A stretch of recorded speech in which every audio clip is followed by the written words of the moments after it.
Okay, everybody, we finally made it to the wrap up. So this is going to be under the More tab. You're going to press it and then click Wrap Up. All right, and then we're going to roll down.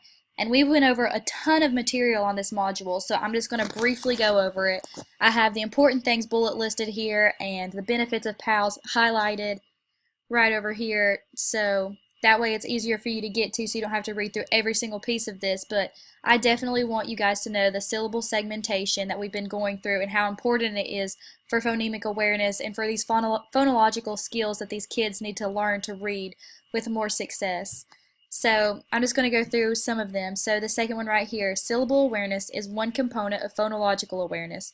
The sequence of phonological awareness skills starts with understanding words in a sentence, recognizing and producing rhymes, and then recognizing and manipulating syllables. The next one is syllable segmentation. Activities are easiest with compound words, so syllable deletion activities can be done with compound words, taking one part away and seeing the word that is left. Students can count the number of syllables in a word to recognize words by that number. So this just goes along with the activities that we put on the procedures and activities page so that you can see that syllable segmentation is super important, and you can see that throughout every single one of those strategies and activities that I have listed on that page. And then syllable awareness is generally mastered in kindergarten as an auditory skill. But once children start to become familiar with the concept, teachers can introduce letter tiles or squares and manipulate them to form sounds and words. So basically, like in kindergarten, we'll start off with our students just saying different syllables, and we can snap it out, we can clap it out, anything like that. That way they hear it auditorily.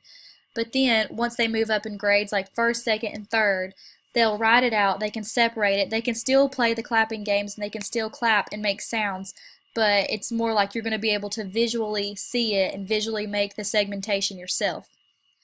Alright, now PALS is very important, and PALS is a peer-assisted learning strategy, and I find this very beneficial in many ways, because if you've ever been in a group where you guys just don't really understand what you're doing, but the teachers explained it several times and all you need is just like repeated practice and reinforcement, I think that being with a peer definitely helps because you learn from each other. It's more on your level, and I think that PALS really addresses the standards that we align with their instruction.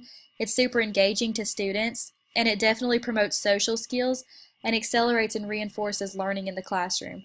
And I think promoting social skills is so important this day and age, because some classrooms, they don't have time to just spend with each other just to talk. So if we could get into these peer-assisted learning groups, then they'll have time to talk about the material they're learning and just to make sure that they're doing this correctly, and they'll be able to socialize that way and work on those social skills that are so crucial for life once they get out of school.